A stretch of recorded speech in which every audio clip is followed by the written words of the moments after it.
데이 성경 묵상을 돕는 해설 가이드입니다. 안녕하세요. 묵상 코치입니다. 함께 읽고 나눌 말씀은 마가복음 9장 38절에서 50절까지 말씀입니다. 예수님은 연약한 형제들을 잘못 대하는 것이 얼마나 심각한 것인지 가르치십니다. 이어 제자들에게 세상의 관심사들을 가지고 분쟁하느라 제자의 맛을 잃게 되지 않도록 서로 돕고 화목하라고 권면하십니다. 38절에서 41절을 보겠습니다. 38절에서 41절은 반대하지 않는 자를 금하지 말라입니다. 마가복음에서 유일하게 세베대의 아들 요한이 독립적으로 등장하여 예수님께 보고하는 장면이 나옵니다. 그 내용은 다른 이야기에서 묘사되는 그의 모습과 상통하는 면이 있습니다. 예를 들어 마가복음 10장 35절에서 45절에 요한은 그의 형제 야고보와 함께 장차 올 예수님의 왕국에서 가장 높은 자리를 달라라고 요청하는 모습을 보입니다. 그가 보고하는 것은 자기들을 따르지 않는 어떤 자가 주의 이름으로 귀신을 내쫓는 것을 금했다라는 것입니다. 그 이유는 자기들을 따르지 않았기 때문입니다. 여기서 두 번이나 따르는 문제가 반복되고 강조되는 이유는 요한이 대표해서 보여주는 제자들의 배타적인 태도를 보여주기 위한 것입니다. 그의 표현은 주님을 따르지 않는 자가 아닌 우리를 따르지 않는 자였습니다. 이 보고가 아이러니한 이유는 9장 14절에서 29절에 예수님의 제자들이 귀신을 쫓아내지 못했기 때문입니다. 주의 이름으로가 의미하는 것은 주의 권능으로입니다. 왜냐하면 이름이 가지는 능력을 사용한다는 뜻이기 때문입니다.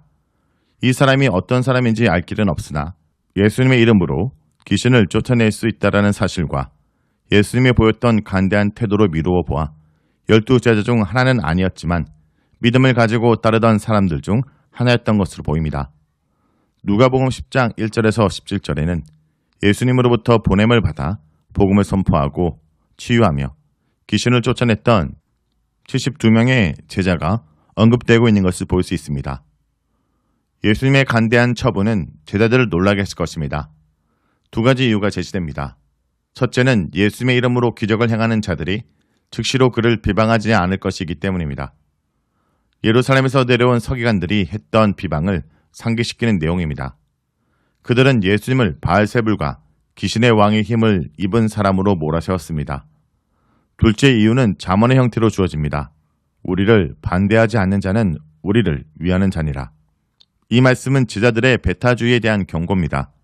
같은 말씀이 누가복음 9장 50절에도 기록되어 있습니다. 예수님의 간대한 태도는 시사하는 바가 많습니다.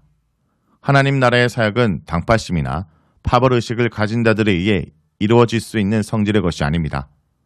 자기의 개인적 의제와 권위에만 신경 쓰는 사람은 하나님 나라 일에 공헌할 수 없습니다. 요한이 예수님의 능력을 사용하는 것을 경쟁적으로 생각하는 동안 예수님은 제자들이 받을 수 있을 만한 가장 작은 친절에 초점을 맞춥니다. 예수님이 의미하는 상은 종말론적인 상입니다. 물 한 그릇이 연상시키는 것은 제자들 자신이 극단적으로 힘든 상황에 들어갈 수 있다는 가능성입니다. 그런 상황에서 물 한 그릇은 큰 도움이 될 것이기 때문입니다. 예수님은 그들이 모든 사람에게 핍박받고 미움받을 것을 경고합니다. 그때가 되면 그들에게 물 한 그릇 대접하는 것도 많은 용기가 필요하게 될지 모릅니다. 42절에서 50절을 보겠습니다. 42절에서 50절은 범죄하게 하는 것을 제거하라 라고 말합니다. 실족하게 하는 것은 문자적으로 돌에 걸려 넘어진다는 의미로 죄를 지어 믿음에서 떨어지게 하는 것을 의미합니다. 비유적으로 어떤 사람을 죄짓도록 이끌어서 진정한 제자가 못되게 할 뿐 아니라 믿음을 잃게 만드는 행위로 해석될 수 있습니다. 나를 믿는 이 작은 자들은 예수님을 따라다니던 많은 무리들 중 믿음을 갖게 된 사람들을 가리킵니다. 그들이 넘어지게 해서 믿음을 잃게 만드는 행동은 엄청나게 무거운 돌을 목에 메어 바다에 던지는 것보다 더 나쁜 행동입니다. 개역개정에서 범죄하게 라고 번역된 헬라어는 42절에서 실족하게 라고 번역된 같은 단어입니다. 이 세 구절에서 같은 패턴이 계속되는데 몸의 한 부분이 제자를 실족하게 하여 하나님 나라에 들어가지 못하게 하면 그 부분을 잘라내는 것이 몸 전체가 개한내에 던져지는 것보다 나을 것임을 가르치고 있습니다. 42절에서 실족당하는 사람이 작은 자라면 이 세 구절은 제자들 자신의 문제가 걸려있는 것입니다. 이 구절들은 문자적으로 해석될 수 있는 여지가 없습니다. 구약에는 하나님의 백성이 자해하는 것이 금지되어 있었습니다. 열왕기상 18장에서 보여주듯 그것은 바알 숭배 사상과 연결되어 있기 때문입니다. 이 말씀은 제자들에 있어서 전적인 헌신을 요구합니다. 또한 그레코로만 시대에 통용되었던 몸에 대한 공동체적 비율을 고려한다면 이 말씀은 개인적으로 적용될 수도 있지만 공동체적으로 적용될 수도 있습니다. 영생에 들어가는 것은 하나님 나라에 들어가는 것으로 대체되는데 영생은 하나님 나라와 평행적으로 쓰인 동의어가 분명합니다. 예수님은 이 문단에서 그의 가르침을 소금에 관한 해석하기 힘든 말씀으로 마무리하고 있습니다. 먼저 불로써 소금 치듯함을 받으라고 한 말씀은 소금이 가지는 정결 기능을 가리키는 것입니다. 소금과 불이 같이 등장하는 이유는 불이 주는 핍박과 연결된 이미지 때문입니다. 마치 소금이 재물을 정결하게 하는 것처럼 그리스도인 공동체가 불로 연단을 받아 깨끗하게 되는 것을 의미합니다. 십자가를 향해 가는 예수님을 따라가는 제자들의 삶이 결코 쉽지 않음을 암시하고 있습니다. 예수님은 이미 제자들에게 자기 십자가를 지고 자기를 부인하며 따라올 것을 요구한 바 있습니다. 두 번째 소금의 말씀은 두 가지로 이루어져 있습니다. 소금의 짠맛을 잃는다면 그것은 아무 쓸모도 없는 것이 되고 맙니다.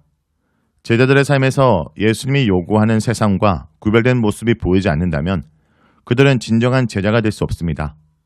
이 말씀은 분명 마태복음 5장 13절에서 16절의 말씀과 연결되어 있습니다. 소금으로서 제자의 삶은 세상에 만나게 하는 기능과 동시에 섞지 않게 하는 기능을 수행합니다. 마지막으로 제자 공동체 안에 소금을 두고 서로 합평한 공동체를 이루어가라고 권면하는 말씀은 음식을 나누며 화목하게 지내는 모습을 상상하게 합니다. 이곳에서 소금은 언약의 소금을 의미합니다. 제자들이 형성하는 공동체는 언약의 공동체입니다. 그곳에서 예수님의 가르침을 따라 합평한 공동체를 만들어 하나님 나라 모형을 보여줄 것을 요구하시는 것입니다. 9장 49절에서 50절에 소금에 관한 말씀은 독립적이면서도 밀접하게 연결되어 있음을 볼 수 있습니다. 고난과 핍박을 당하며 정결하게 될 제자 공동체는 그 과정이 아무리 어렵더라도 소금으로서의 맛을 잃을 수 없는 것입니다. 고난과 핍박 중에도 맛을 잃지 않고 예수님의 제자로서 정체성을 유지할 수 있는 열쇠는 바로 그 공동체가 언약의 공동체가 되어 그 안에서 하나님의 합평을 유지하는 것일 뿐입니다. 예수님은 죄의 심각성에 대해 엄중히 경고하십니다. 예수님은 범죄하게 만드는 것을 철저히 끊으라 하십니다. 손과 발과 눈을 제거하라는 것은 문자적으로 받아들일 명령이 아니라 영혼 구원에 방해되는 것이라면 아무리 소중한 것이라도 포기하라는 말씀입니다.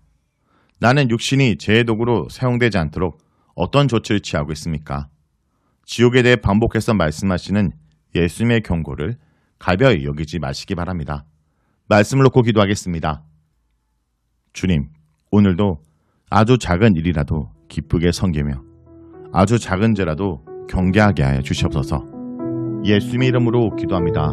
아멘.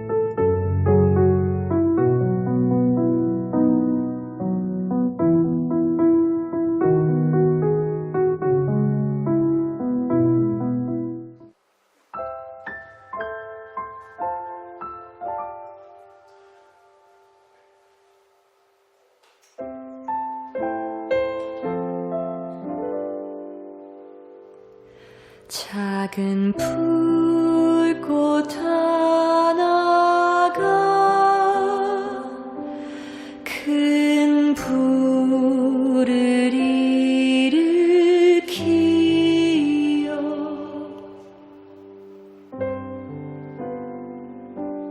곧 주의 사람들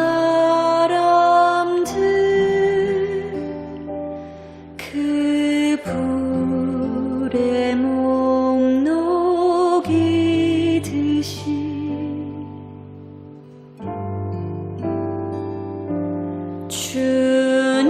주님의 사랑 이같이 한 번 경험하면 그의 사랑 모두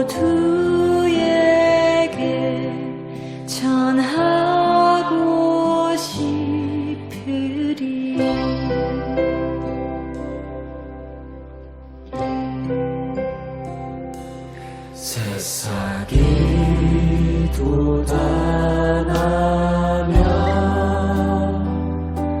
새들은 지저귀고